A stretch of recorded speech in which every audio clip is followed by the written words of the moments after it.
So now I guess we'll go to the question and answer session. If anyone would like to step up to the mic, our panelists are here to answer your questions.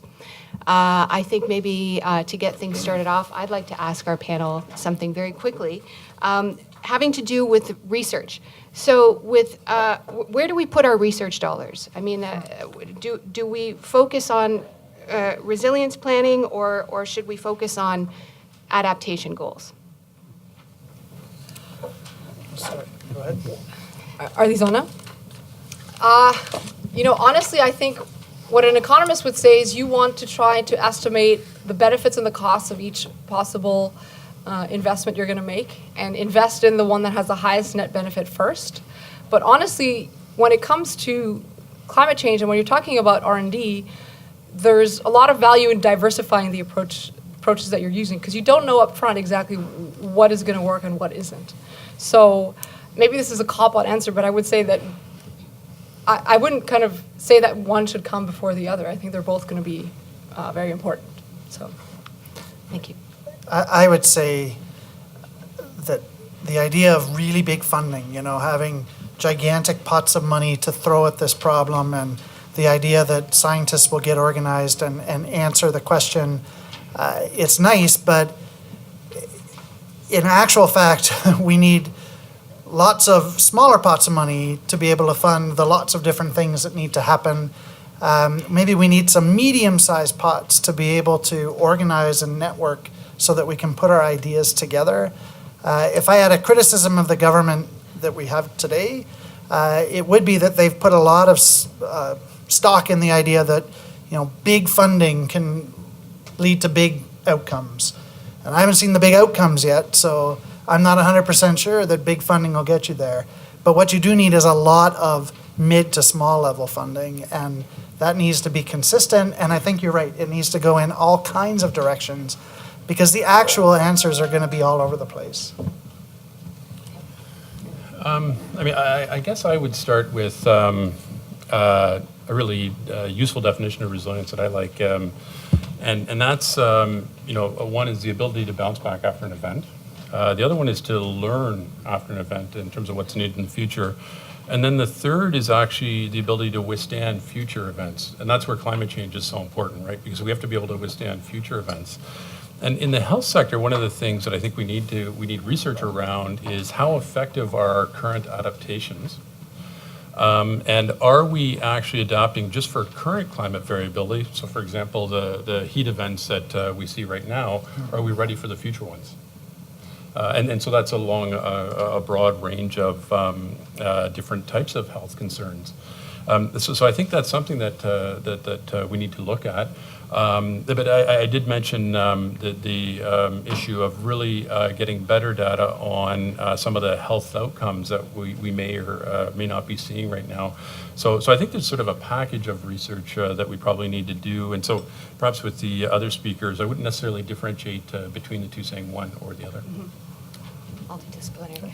Okay, we have first audience question if you'd like to step up. Thank you. What I'm struck by, when we talk about climate change, right, and we talk about GHG, so we're looking at the cost, the impact on the economy with a carbon tax, for instance, right? So we talk about reducing economic activity in some cases. When I did the analysis on that at NRCan, we were looking at the issue, you could actually bring the economy to a halt depending on what sort of carbon tax you impose, right? And at the same time, you need investments, right? So not only are you reducing your revenues, but you want to increase investment. So you're stuck in the middle there someplace, right? So you have to be careful what you do. There's the other concept that we use in economics, and we say, okay, environmental economists, and we've got market failure. Well, sometimes it's not market failure per se. In fact, the economy is functioning correctly, and you're efficiently allocating resources. So what you might want to do then is introduce regulation because the economy is functioning perfectly. You've got a free good, right? How you're carrying out your production function. So therefore, we have to be careful sometimes how we use these concepts as well as how we think through the problems. because as a policy person, and I spent significant years in this, we have to be careful when we think about how we could mitigate climate change and then how to address it, right?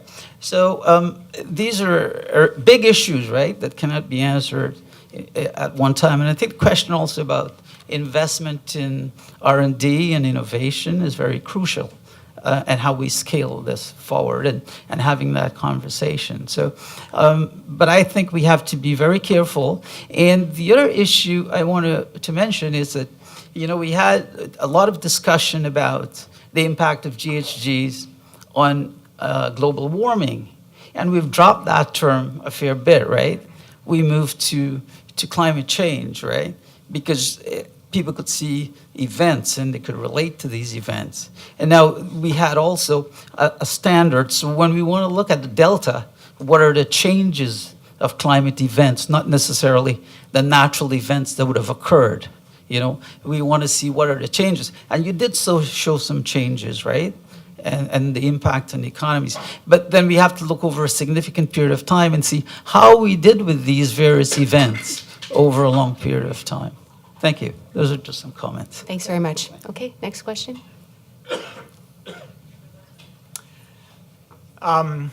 In comparison to the rest of the world, Canada is a fairly small country. China and India have absolutely no intention, as far as I can tell, of reducing any of their economic development or slowing the pace of their carbon dioxide emissions. I think I'm right in saying that anything that we do in Canada to either stabilize, to slow down, or to decrease our greenhouse gas emissions will have an imperceptible, if not completely immeasurable, impact on the global CO2 concentration. So assuming that that's true, then essentially what I'm saying is that nothing we do in terms of GHGs is going to make a difference. Globally, our atmospheres are mixed globally at a high rate, so we're not isolated from the rest of the world. And usually when those types of arguments are made, the next step that comes out is an idea that, well, we're going to do it because it's the right thing to do.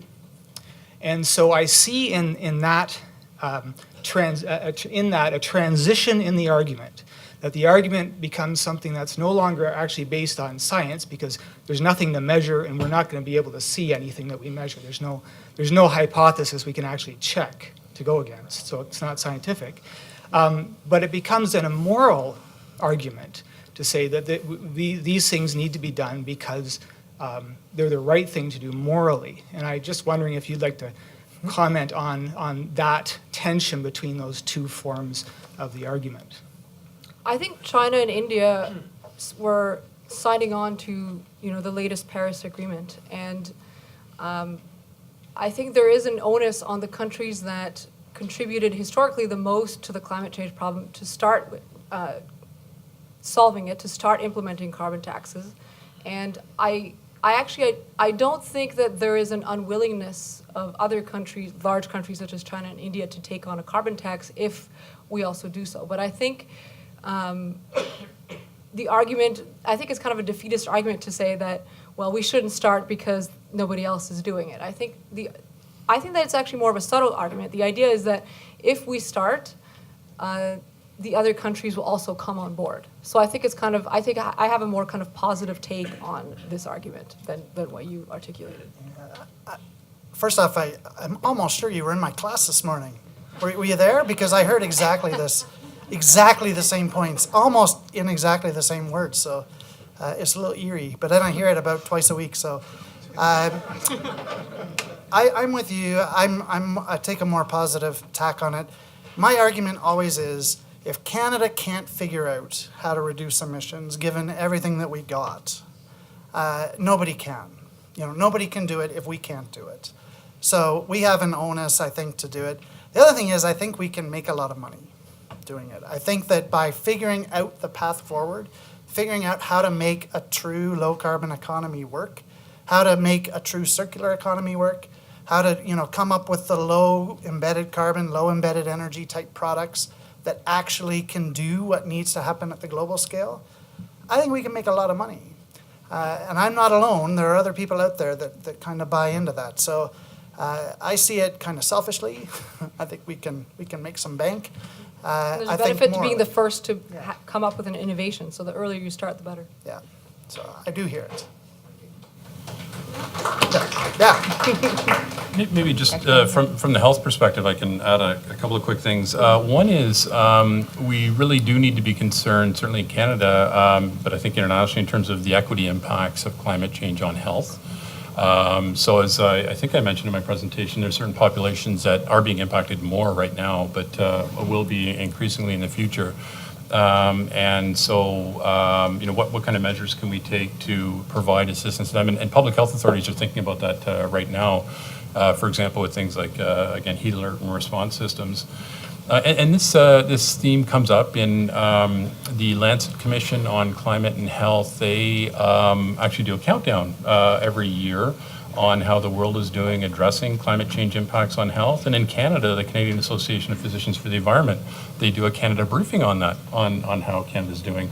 And this theme comes up in that. So there are a lot of health officials, health professionals that are very interested in this sort of dimension of climate change and are concerned about that. And then the last thing I'll mention is in the next National Climate Change and Health Assessment, we will be looking at some of these intersecting vulnerabilities and these kinds of issues. Thank you. Okay, so it's very, very important to have this conversation. It's very important that everyone has their say, but if you could just keep your questions as concise as possible, because we have a lot of ground to cover this evening, so please go Thank ahead. you, I'll try. Yeah, thank you. My name is Omer. I'm wondering if an ecosystem map of Canadian climate change exists. That's my bigger question. What do I mean by ecosystem map? So it's such a big topic, climate change, and there are many actors. There are some efforts given from these actors, but I'm not sure how coordinated these actions are. For example, when we look at the federal government, if we have a map of the biggest programs, investments in climate change, let's say the SIF program by ISET, or let's take the Andes efforts in climate change mitigation efforts, or what are the top higher education institutions? What are the research money that these universities are receiving from the granting councils? Or let's look at the skills. How many students are you graduating as an ecosystem that is going to address these issues? How about your private sector companies? What are the top ones? And the global markets, who are you selling this? As you rightfully mentioned, if you invent these climate change mitigation techniques and tools, then you're going to be able to sell this globally. You're going to make money out of it as your economy. So I'm just wondering if there's a study or an ecosystem map. Just imagine like this screen has a big map and it shows all the flows of money, people, information, and materials between all the stakeholders, so they can all be coordinated. They can all work towards the same goal of reducing the GHG emissions by whatever the federal purposes are, right? Like 30%, 50%, and so on. Thank you. Did you have a question for the Yeah, my panelists, or- question is if there is such study, ecosystem map exists. Yeah. So maybe we can share. I mean, my question is beyond the panel. Is there such, yeah. Yes. So, Yeah. when you started, I was going to say yes, because the first part of the question, I think, exists. And then you added so many things on that I'd have to say no. Okay. Maybe somebody in government's got it. I don't have it. Yeah. Okay. Thank you. Thanks. I can very quickly, it's not quite the map you're looking for, but Natural Resources Canada has an adaptation platform that includes federal department officials and provincial territorial officials, and also officials outside of government, and they coordinate and share information. So that's a starting point. And then at the federal level, there's a pan-Canadian framework on clean growth and climate change that provides a lot of information about actions. Okay. Thank you. Thanks, Peter. Okay. First, a comment on this gentleman's here's intervention earlier. So it is false to say that China and India aren't doing anything. I was in Beijing a few years ago. Every single motorcycle was electric. There are 400,000 electric buses in China right now. The government is doing a lot to adopt green energy and all that. And as a per capita greenhouse gas emissions, Canada is the worst, usually tied with Australia at 22 tons per year per capita of greenhouse gas emissions. China is much lower than that. The OECD average is 4.5 tons, I believe. We have a long way to go. We are contributing among the worst on the planet. It's our role, it's our responsibility to do something about it. Now, the question I have for you guys is the IPCC report was saying essentially we have 11 years to do something. Well, you could argue the date and all that, and if we miss it, well, things will happen, whatever. But I see a real sense of urgency in us acting to try to reduce greenhouse gases, right? We're talking about some stuff like carbon pricing and all that. Yes, that's a contributor, right? But how do we supercharge our efforts and really get things going? We have some technologies that we know will help us, green energy in particular, electric vehicles, electric trucks and all that. How do we accelerate the adoption of these technologies to try to reduce as much as possible greenhouse gas emissions? Anyone? I think it's a twofold answer. I think having a carbon price that is equal to the social cost of carbon, that the social cost of carbon represents the social cost globally of one more ton of carbon. And that cost at the moment should be around $45 to $50. It should be increasing over time. And that will go some way to incentivizing people to shift to less fossil intensive production technologies and usage and consumption. But then there's also... that's a bit of a long-term thing. How can we do things faster? I don't think it'll be that much of a long-term thing. The moment you impose your carbon tax, the incentives will be in place. Second, I think R&D is a whole other market failure. Knowledge is a public good. And the whole reason why the public sector needs to invest in R&D is to incentivize innovation. Otherwise, if you don't give out patents for new ideas, someone who comes up with an innovation, their idea might get imitated and they won't have the incentive to innovate in the first place. So we have a patent system in place, we have an R&D system in place to incentivize innovation. And that part of it is important as well. And as we kind of alluded to earlier, there are benefits to being the first to come up with an innovation. And that if Canadians can come up with those innovations before anyone else, we will be able to sell that globally, right? So there's that side of it as well. Yeah. I think the secret to supercharging is regulation. So carbon prices will work. They tend to work sector by sector. So they pick the lowest hanging fruit, and then you work your way up as the carbon price goes up. Unfortunately, some of the sectors that are at the top, the $500 a ton range, are the ones that are actually really tough nuts to crack. So if we want to crack them, we got to put the regulation in now to start cracking them. And it means subsidizing home renovations, and it means subsidizing heavily mass transit. And I think it should be done federally, not at these kind of dipsy-doodle provincial levels the way that we've been doing it. You good? Okay. Thank you very much. Again, we've got a lot of ground to cover. We've got a lot of patient people waiting. For you people waiting, if you could be formulating your questions as you're waiting, that would be great, because we've got a lot. Well, mine got a lot is to do really here. to something I think Warren was provoking, because he wants to say more about this one topic, and so does Maya, because he knows a lot about technologies. And you touched on how all the cities come up with their own plans, and really everybody wants to be trendy and unique and publish and get their own thing out there. And there's a hell of a lot that's known of technologies that do work and can be done. And you were talking about it, Maya, as well. I think I would like to hear more of how to get over this barrier of everybody wanting to, my plan, and I've got the solution, and you, the city next door to me, doesn't have anything. And almost every one of these plans, at least some of the ones that I've seen, great ambition, but nothing in them about a pathway of how to get there on implementation.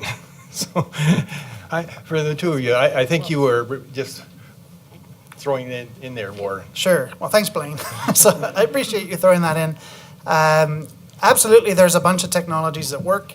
You know, for some of the things that we're talking about, district energy could be a terrific solution. We don't do it very much in Canada. Other countries have done it to the nines. It's technology you can buy off the shelf.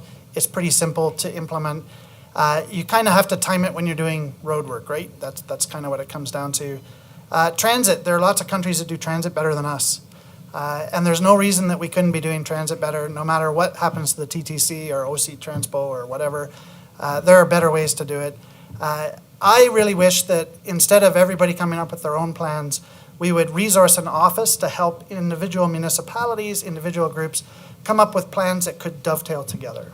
Because that's what's missing right now. Everybody does their own little thing, but we're not connecting up the dots. And I think that's what needs to happen. Sorry, that was That's long. okay. Yep. Maya, did you respond? No, I think that's okay. I would like to ask you whether you could expand on some of the major data gaps that you feel inhibit taking proper action, and with particular emphasis on scale. Well, I think scalability is one of the data gaps. This is not my area of research, but I did base, this comment based on a conference that I attended last fall, and the data gaps really have to do with, as I mentioned, I think I alluded to this in my talk, the very localized nature of each of these investments. So trying to see across communities which types of investments can be scaled, which cannot, identifying the benefits and the costs, so to figure out what is the low-hanging fruit that we should go after first. And and that benefit and cost should include the social cost of carbon, right? So when we're making our benefit cost analyses, we need to include the benefits of reducing carbon dioxide in our analyses. And I think one of the gaps is that frequently business cases just don't include that. And that goes back to my point that businesses tend to not include climate change in their decision making. Those are the ones that come at the top of my head. I don't know if maybe Warren has some other. I think there's a lot of data gaps out there. I do some transit planning stuff, and one of the big issues is that we don't actually know where people are driving, right? So you get politicians who want to build a transit line because it goes to their office. How many transit lines run through downtown, and how many people are going through downtown to get to work? It actually doesn't make a lot of sense. We need lines that connect people to where they want to go, but we don't have data on that. We don't know where people are driving. We just know there's lots of people driving. So collecting that data, working with Google, who actually have the data because they collect it through their phones and through all the tools that are out there, working with Sidewalk Labs, finding ways to connect the dots. That's one way to deal with the issue. I just thought of, one other thing. Frequently there are co-benefits to using natural infrastructure to mitigate the consequences of climate change. For example, wetlands and other greenery have benefits in terms of cleaning up our drinking water sources, recreational benefits for people who desire to use the greenery and the outdoors, health benefits. So I think that these types of valuations is actually a whole field, a subfield in environmental economics, and frequently these benefits don't get included. Fortunately. Yeah, very quickly, I'm glad Maya mentioned that. What are the economic costs of the health impacts of climate change? What are the economic costs on health systems? There's a lot of knowledge gaps there, and what are the health co-benefits? And the one thing that I think do need to look at is what are possible risks of some of these as well. So if you're planting trees in urban areas to reduce the urban heat island effect, are they creating pollens that might increase allergies? And so Health Canada's actually got a report looking at the most effective urban heat island measures from a health perspective.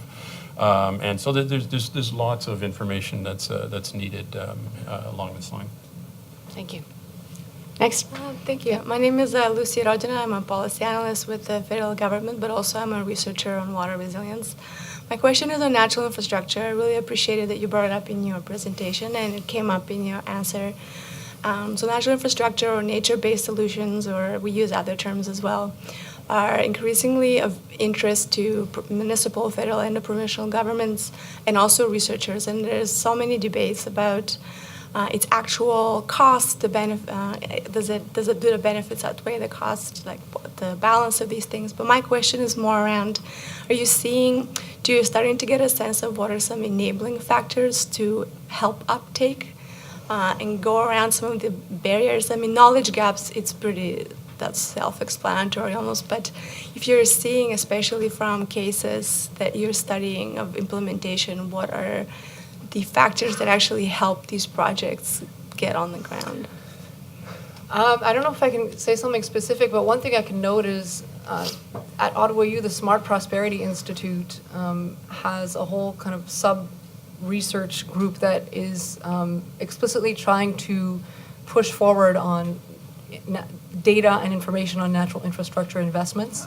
And I think it's really important. One thing that Smart Prosperity has kind of explicitly realized is the importance of interdisciplinarity. So trying to make links with actors across, or stakeholders across the spectrum of how these things need to be deployed. And that's something that I think makes me a little bit more optimistic. Although still much more needs to be done. We got a similar project going on at Queen's. We've actually put together a table of all the calculated ecosystem services of values across every study that's been done in Ontario. So basically every plan or printed number that's out there we've got. Right now we're looking at a way to tie it into natural heritage system planning. So in Ontario, when you're doing regional environmental planning, you do this natural heritage conservation cores and conservation corridors, and you kind of try to identify the most high value areas through something that actually is less scientific than maybe it should be. So we're trying to add values to it so that you could actually say, yep, this is what's going to protect you from a flood. Yep, this is what's going to sequester some carbon. Actually, nope, this doesn't do much, so you can use that for a house. Yeah. And very quickly, a really big opportunity is when public health authorities undertake these climate change and health assessments, linking to decision makers in other sectors, bringing them into the process to be able to ask the kinds of questions that you've highlighted is really quite important, because one of the steps in doing an assessment is actually looking at other sectors and what the impacts of their adaptations might be on health.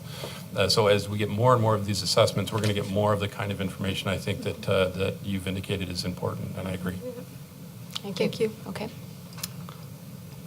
Hi. Hello. My name is Kieran Findlater. I'm a postdoctoral research fellow at the University of British Columbia, but living in Ottawa.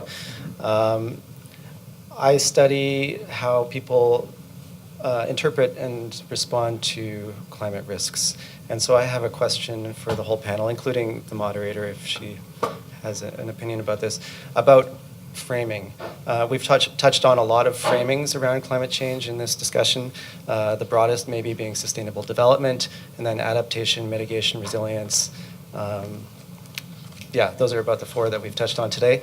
And each of them mean different things and kind of imply different actions in response. So I was wondering if you might be able to tell us a bit about what your most useful framing is in your work and what barriers that puts up.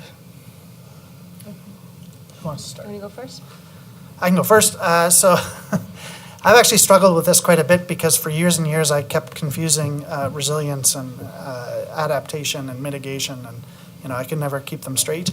And my students would always say, no, you got it wrong, and I can mark them wrong. But anyway,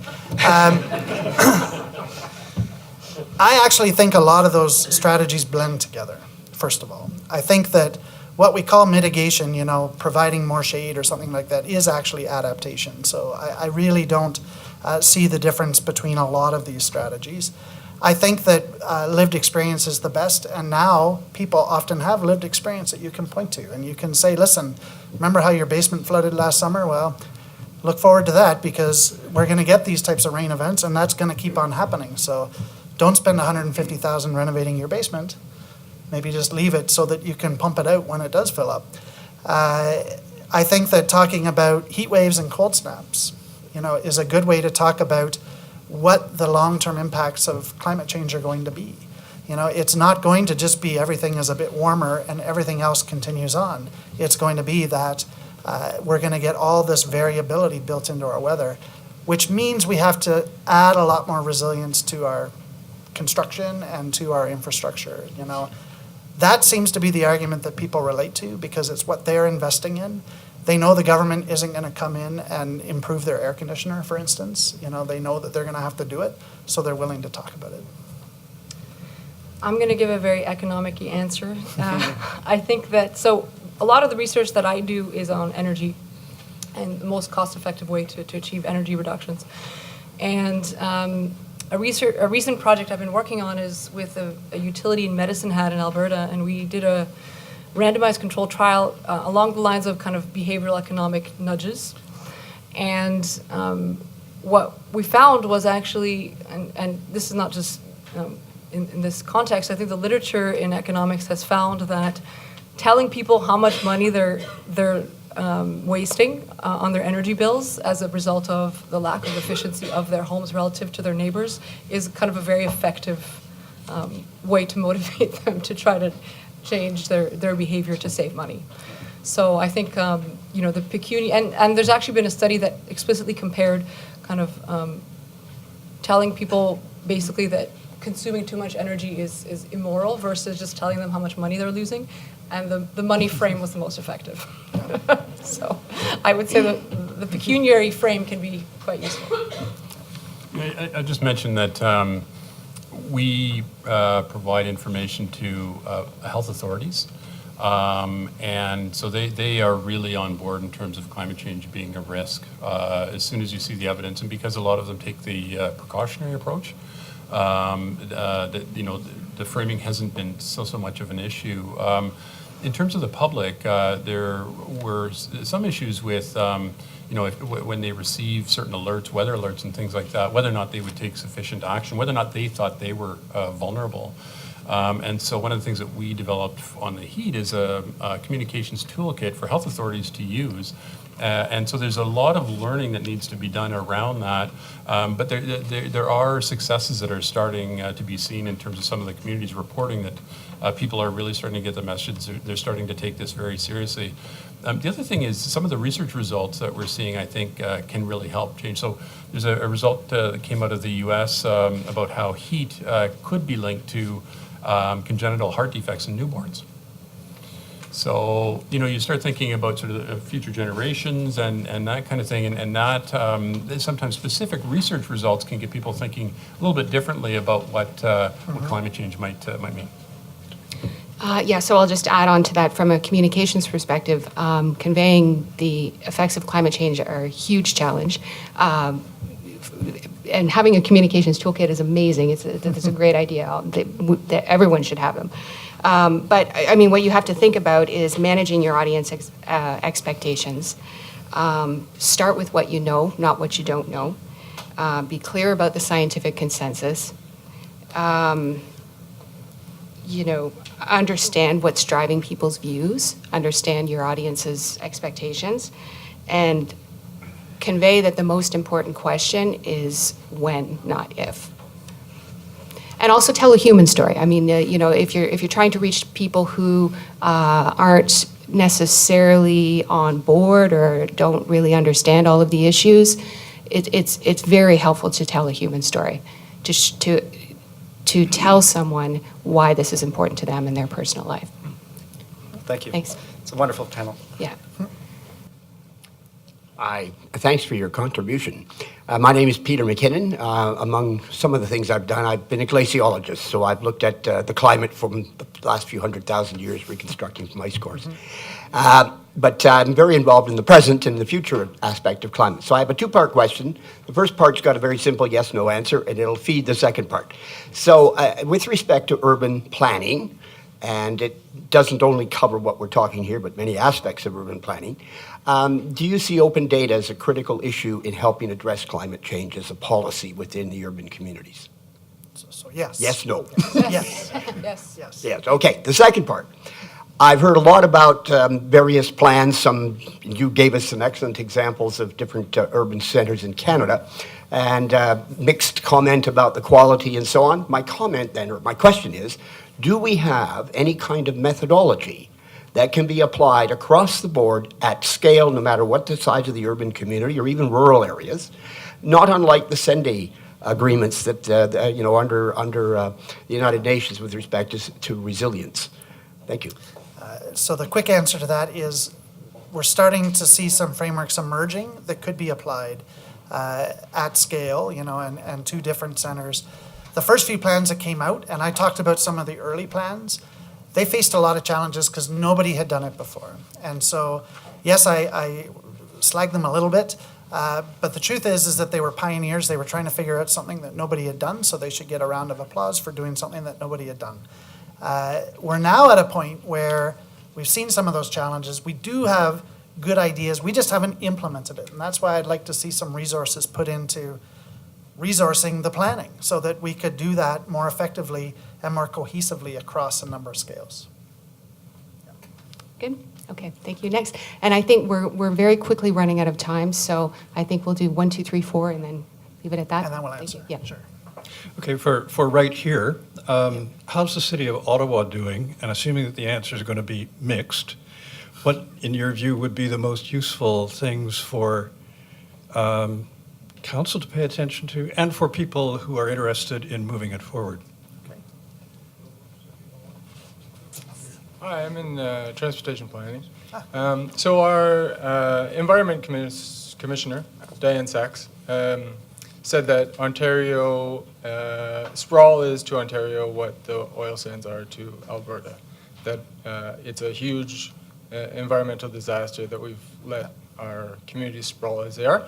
And I'll try to be quick. So I see it as like a very big problem because the housing stock won't turn over until we're already past our time when we could actually solve climate change.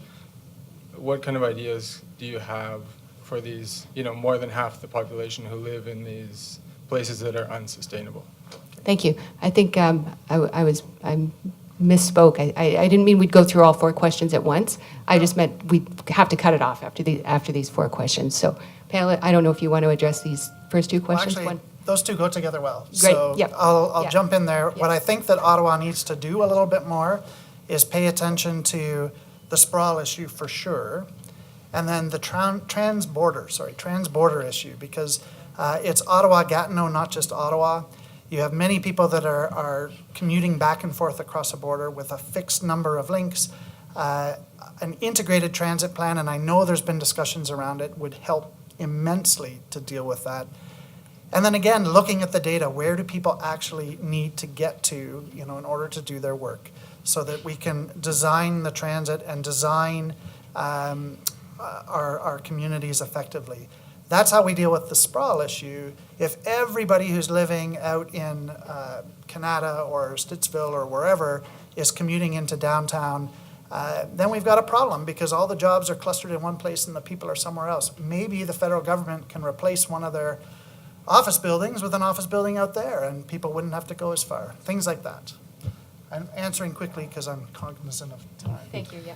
I would just say that I think Ottawa would be a great place to implement, experiments on urban sustainability and investments in natural infrastructure to manage stormwater. All these examples that I gave, Ottawa has a very kind of environmentally conscious population.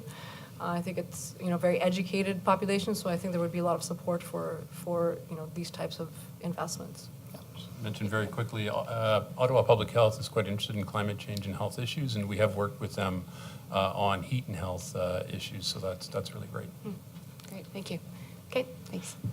Thank you. My name is Derek Ireland. I've been dabbling on this issue for about 30 years, so you can see I thought I had a lot of success. My question's directed, I guess, at Warren, but I'd be interested in other people's comments. I see the term smart cities from time to time, and I even use it from time to time in some of the urban development work I do overseas. Have you been having any success in understanding how a smart city concept could maybe help to bring together some of these issues, and particularly the green city concept that you were talking about, the green environmental stuff and so on? If you have any comments about that, I think that would be very helpful. Thank you. The quick answer is I always think a smart city is wherever I am, but no, I'm just kidding. We're working on this in Kingston, actually. We're looking at high-speed communications. We're looking at broadband access. We're looking at building little hubs. And we're trying to do some economic development analysis, both backcasting and forecasting, so that we can understand it a bit better. It's one of these terms that's been bandied around a lot, and it can mean a lot of things to a lot of people. How it actually gets implemented is another question. And, there's smart and then there's smart, right? There's smart in terms of having all the tools at your disposal, but there's smart in terms of using those tools effectively. And that's what I think we're trying to figure out. Okay, great. Last question, thank you. Thank you. My name is Stephanie Gagné. I work at the National Research Council. I work on particle emissions from engines. But my question is not really related. There's a comment by Dr. Hansen from the US, I don't remember his first name, that it was better that fossil fuel is going to get burned one way or another, and that we should focus on eating less meat. And then I have two questions for you. Do you agree with him? And the second question is, have you considered ways to make people reduce their meat consumption? I would see them as complementary. If we were to burn all of our fossil fuels, we'd have a very big climate change problem. But I am aware of the research on the lower carbon footprint of a vegetarian diet. I guess that's all I can say. I'm not an expert in that field. And I think that, first off, I grew up on a beef farm, so I have a hard time with saying no to beef or meat. But I understand the arguments. I would argue that replacing all of the pasture-fed beef, pasture-fed meat that's out there with corn or wheat or any of the crops that we're looking at probably wouldn't reduce footprint as much as people think, because there tends to be a lack in the LCA of an understanding of the trade-off between the two. Certainly, I think they're complementary. There can be no strategy that just does one thing. There can be no strategy that's just a carbon price. There can be no strategy that's just stop eating meat. There can be no strategy that just says stop driving your car. It's got to be a strategy that includes all aspects of your life. It's got to be a strategy that includes all aspects of emissions. And that's part of the problem, is that it's really complicated, right? And politicians and scientists like to default to the simple soundbite. We'll put in a carbon tax, we'll get people off the roads, that'll solve the problem. It's actually not true. And the sad part is that most people know it's not true, but they're willing to hear it. And that's, I don't think, a great thing. So I'm obligated to suggest that people follow Canada's new food guide. Yes. Which is a variety of food. But I will suggest that we do have a new chapter in the next National Climate Change and Health Assessment on food safety and food insecurity. And we're already seeing issues with respect to food insecurity in Canada's north with respect to traditional foods. So that's actually, I think, going to provide some evidence that would be of interest moving forward. Thank you. Thank you so much. Clearly, so much more to discuss. This discourse needs to be continued at some point. But on that note, I think we've come to the end of our time, and I'd like to ask everyone to join me in thanking this incredible panel, and what a great, thought-provoking, and timely discussion. Thanks to the ISSP for hosting, and thanks to the Royal Canadian Institute for Science. And over to you, Hella. Thank you. And so my name is Hella Tessine. I'm the past chair of the Royal Canadian Institute for Science, and in 1849...